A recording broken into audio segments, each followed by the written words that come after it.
خطیب نے ایک واقعہ نقل کیا ہے کہ ایک مجی امام ابو حنیفہ رحمہ اللہ کے پڑوسی میں رہتا تھا۔ دن بھر بازار میں کام کرتا اور رات بھر شراب کے نشے میں شور مچاتا رہتا۔ امام صاحب کو اس کی حرکتوں سے بہت تکلیف ہوتی، عبادت و ریاضت میں خلل ہوتا، لیکن کبھی بھی اس سے شکایت نہ کی۔ ایک دن پولیس موچی کو پکڑ کر لے گئی اور جیل میں بند کر دیا۔ رات بھر امام صاحب نے اس کے شور شرابے نہیں سنے۔ پتہ کیا تو معلوم ہوا کہ پولیس پکڑ کر لے گئی ہے۔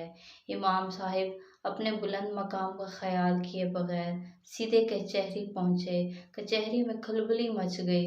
حاکم جو آپ کا شاگرد تھا خود بھاگا ہوا باہر آیا اور دریافت کیا کہ حضرت یہاں قدم رنجہ فرمانے کی کیا وجہ ہے؟ فرمایا کہ میرے محلے کا موچی جو میرا پڑوسی بھی ہے، پولیس والوں نے اسے گرفتار کر کے جیل بھیج دیا ہے، اسے میری ضمانت پر رہا کر دیا جائے۔ چنانچہ اسے جیل سے رہا کر دیا گیا۔ موچی جب جیل سے باہر آیا تو دیکھا گیا کہ امام صاحب اس کا ہاتھ پکڑے ہوئے فرما رہے ہیں، کیوں بھائی، میں نے تمہیں ضائع ہونے تو نہیں دیا؟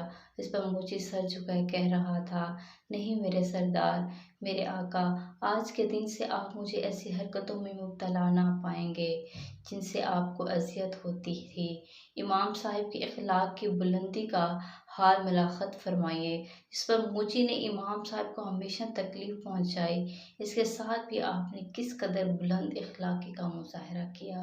امام صاحب نہ صرف خود اخلاق بلندیوں پر فائز تھے بلکہ اپنے کارندوں اور ملازموں کو بھی خوش اخلاقی کا سبق دیا کرتے تھے۔